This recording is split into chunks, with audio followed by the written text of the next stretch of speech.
Welcome back. Wait, hey necrit, where the hell is the spirit blossom thing? Stop stalling, goddammit. I've been waiting for a while, and you still don't have the breakdown. Come on. I love one of the best cinematics, and I have no idea what's happening.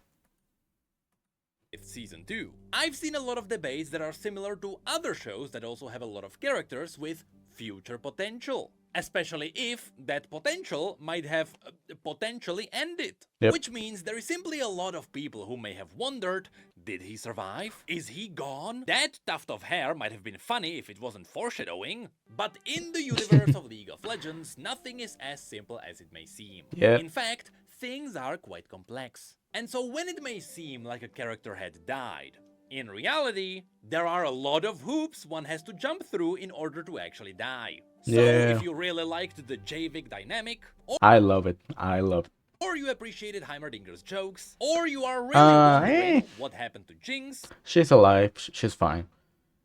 We saw the little light thingy, blue thingy at the explosion. She escaped. She's fine. She's on the ship. She's leaving. Someone told me that the director confirmed that Victor and Jace are actually dead, which sucks. But they can retcon that at any moment, so I'm gonna take it with a big grain of salt. well, we're diving into all of that. So without further ado, let's get on it. Yeah. Since Arcane has a lot of characters who died, ranging from the smallest ones to the main cast, we will be mainly focusing on the main This guy. cast. In fact, let's start with one that might be an absolute guarantee. If there is one character that was fully wrapped with little to no chance of getting back, it is Ambassa. Though just remember that I did mention there is little to no chance of coming back. Essentially, Ambassa was kinda destined to die in Arcane. Her storyline was leading to her final destination here. Alright, hear me out. Since we're going to Naxos and the main antagonist is Mordecai, or yeah, the Death Speak the guy, yeah. And he's making an army of the dead. Hear me out. Ambessa's gonna show up as part of his army. And she's gonna have to fight her mom again. That's gonna happen. And if you're wondering what storyline am I talking about? Well, remember, Ambassa got a massive book. A book that talks about the history of her family, her role in Noxus, and yes, it even describes what is happening to Mel. It is a bit of a shame that the vast majority of this didn't make it to Arcane, but ultimately, Arcane was her final destination. Although, Ambassa did have a strong relationship with the wolf. Oh. God forget them. Oh, the wolf. Alright, so that's Death. So, whom we know as the wolf from Kindred. With Kindred essentially being the spiritual Grim Reaper. So in those cinematics, which also appeared in the book, you could see that Ambassa was dying, but she fought against the wolf, which is how she got a second. Ooh, I haven't seen the music video actually. Oh fuck, I'm gonna get spoiled. Chance at life. So under the right circumstances, in her final battle in Arcane, she might have tried to do it again and once again defied death, but in the end, her point was to pass the torch to Mel, who is now becoming one of the main characters to push the story of Noxus forward. Which means that if Riot decides to bring back Ambassa for some reason, it would undermine a lot of the story development. But just remember that modern Noxus has this one thing called hemomancy. What is? Okay. Yeah. Yeah, that's a blood thing, yeah, right? Which they are using to resurrect legendary warriors. So Nah. I think it's better if she comes back as an antagonist. Like, she doesn't even need to be a real character. She can be just a mindless soldier in the army. Wouldn't be surprised if one day we get to see Risen Ambassa in the middle of the Grey Legion. So yes, technically Riot doesn't have to be done with Ambassa just yet, which ironically is the exact same thing Noxus would have said. Now similarly, another character that we also have to quickly mention is Silco. Let's not talk around it, Silco is gone. Yeah. He died in Zone, with Zone being known for helping people who are dying not people who are dead. But also, just like Mbessa, should Silco be brought back somehow through Zoonite Nah, science, he's dead. it would also Please, please, please, please, please don't bring him back. His ending was perfect. undermine a lot of story developments. Yeah. Though we have to point out that, sure, in theory, Singed could do it. He could defy death through alchemy. Is there a Nah. chance this might happen? Not No. really. Yeah. And so, for all we know, Yeah, please leave him alone. Silco is actually gone. Yeah. But now, let's get into the more interesting characters. It is all the deaths that happened in Act 3 of the final season. The first death that dropped on us, unless you count the alternative universe, is Heimerdinger. Now, He's not dead. Heimerdinger is very interesting simply because he is a Yordle. And as some of you may know, Yordles are weird. Their lore used to be weird. It used to be about the Yordles hiding from humans because humans were kinda racist. And after all the retcons, Cute. the Yordle lore still stayed weird. But now it is weird in a cool way. And so now, after Arcane settled down, and people got a chance to reassess the situation, I can tell you with a decently high certainty that if you are mourning the death of Cecil B. Heimerdinger, you're He's kinda doing alive, it for nothing yeah. because Heimerdinger should be alive. Yeah. And that's for two entirely separate reasons. I don't really care if he's alive. Like, I don't care. Either way. He can be alive, he can be dead, I don't care. First of all, in the scene where Heimerdinger sacrifices himself to send Echo back into his normal timeline, we can see that Heimerdinger connects the machine and he fully tanks the anomaly. And while for a few frames we can actually see his skeleton, and while the previous scene was big foreshadowing of what might happen to him, the entire time you can see that while Heimerdinger is sacrificing himself, he is fine with it. He is not bothered by it, he's not scared by it. And while you may think that he is old and he is just accepting his fate, the truth is, he probably knows what his fate is gonna be all along. And that's the fact that he likely didn't get vaporized here. It is far more likely that he simply jumped into another dimension. Yep. This is why there are no traces left behind him. If he did die like it previously happened, there would be at least a tuft of hair, which likely means that he simply keeps living his whimsical life in another dimension. Yeah, that's the only interesting part. I wanna know where he's at. And just in case you are not sold on this idea, just in case you believe he did blow up just like what Echo saw, there is the second reason why Heimerdinger is alive. And that is the fact that in the universe of League of Legends, Yordles are immortal. Which is a loaded thing to say, but it should be true in every sense. We know that Yordles don't die of old age. Jesus fucking Christ, YouTube. What the fuck? They've been getting worse and worse. Anyways, yeah, he's alive, I'm sure. I don't think he's gonna be on Noxus. But at some point they're gonna go back to the multiverse stuff and we're gonna see him. Oh my god, they made me wait one, now they're making me wait another? What the hell?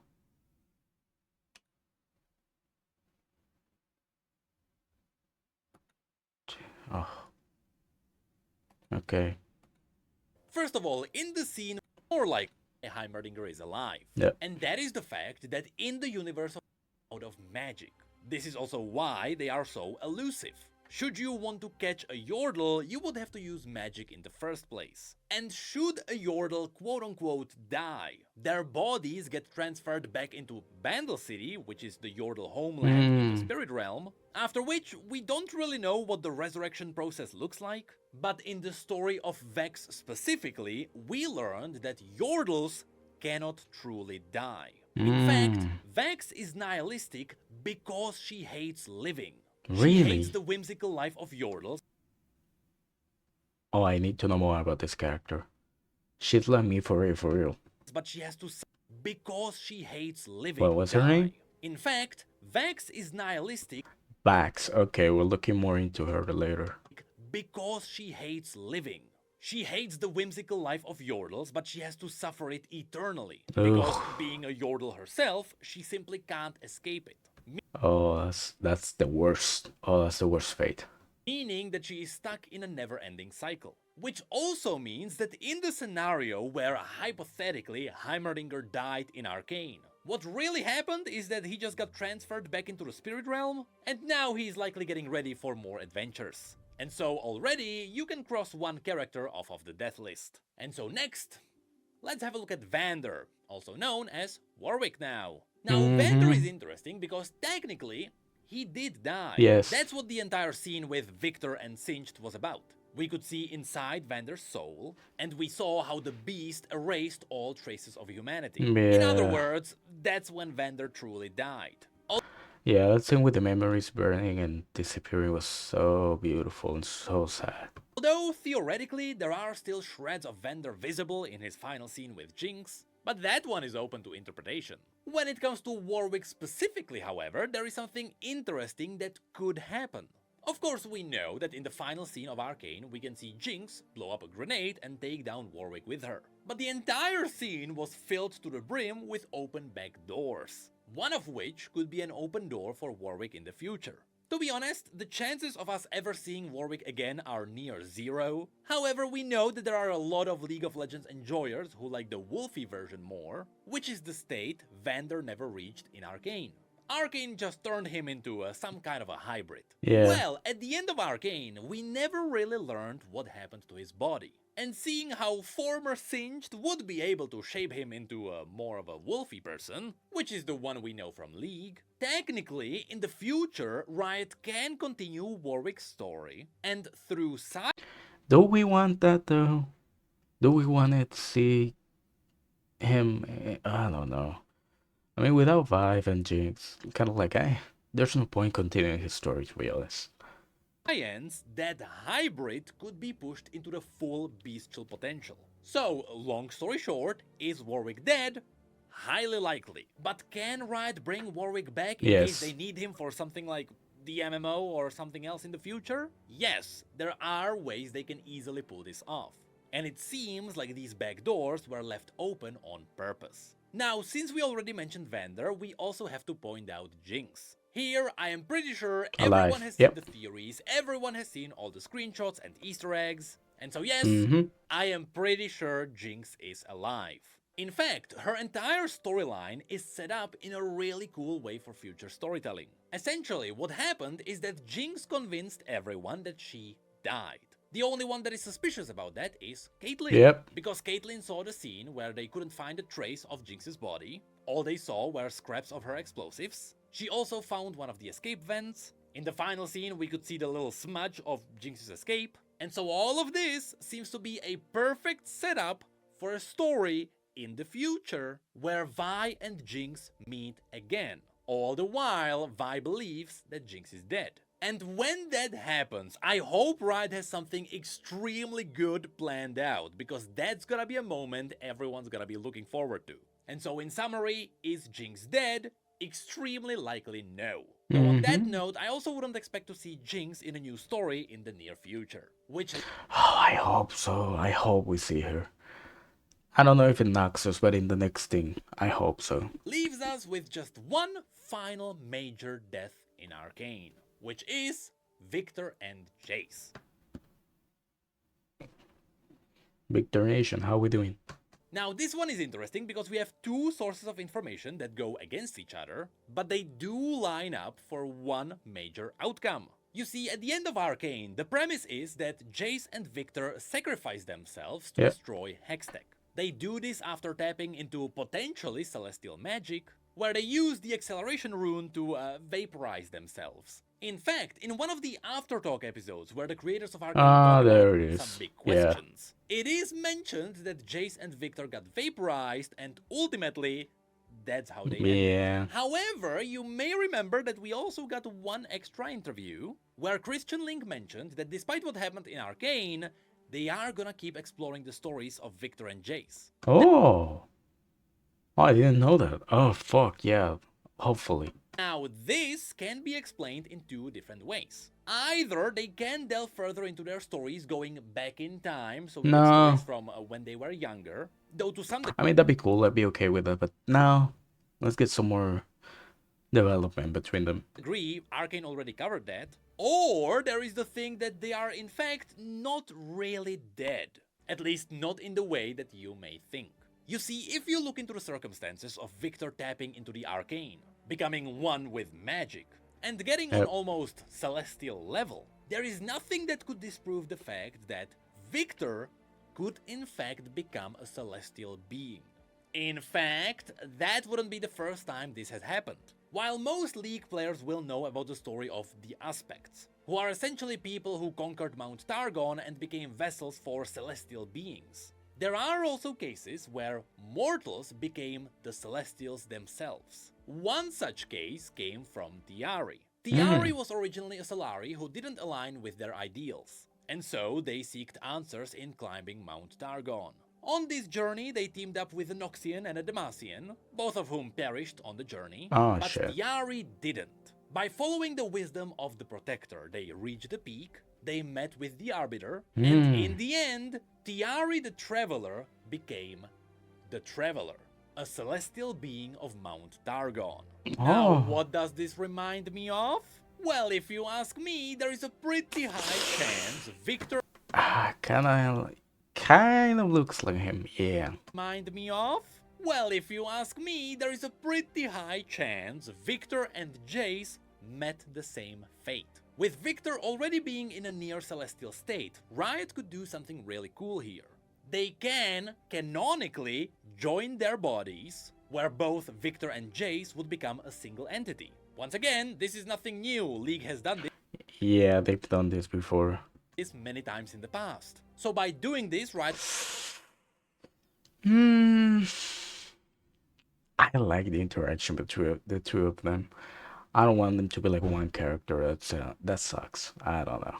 could play into the JVIC fandom, they could honor the lore in a really cool way, and they could continue exploring their stories. Yeah. This is why the creators might have confirmed that Victor and Jace are dead, but at the same time, after they died, there are ways for them to explore their stories. Which, once again, is only the case because we are dealing with the universe of League of Legends. It is kinda really hard to die here. And so that's pretty much it for all the major characters I wanted to talk about. So what did we learn? Mbessa is pretty much gone, Yep. but the Grey Legion has a way to resurrect her. Heimerdinger is likely continuing his adventure somewhere in the Spirit Realm. He didn't mention Maddie. I mean, obviously she's dead, but it's League of Legends. They can bring her up. Oh god, if they bring her back, that'd be crazy. Vander is most likely gone, though there were shreds of him in the last scene, with Warwick being potentially brought back by Science. Jinx is definitely alive. I don't think Riot wants to throw away that character. And Victor and Jace are technically dead, but their characters Jake is way too popular to get killed. Same with Victor. People love them way too much to actually kill the character. can very easily be turned into Celestials. Which means, while it was really cool to see some Beautiful. permanents coming from Arcane, Yeah, should that's Riot really beautiful want to, shot. Riot can throw away all the character development and bring all of them back. I agree with necrit and everything he said. Notice how Ramos didn't die in Arcane? That's because he's a main character from Terra. Who the hell is Ramos? Who the hell is Ramos? Hold up. I'm gonna look more into the... okay. I'm gonna look more into that Yordle. Sani, I think her name was. That's such a try character. Such a cool story, though.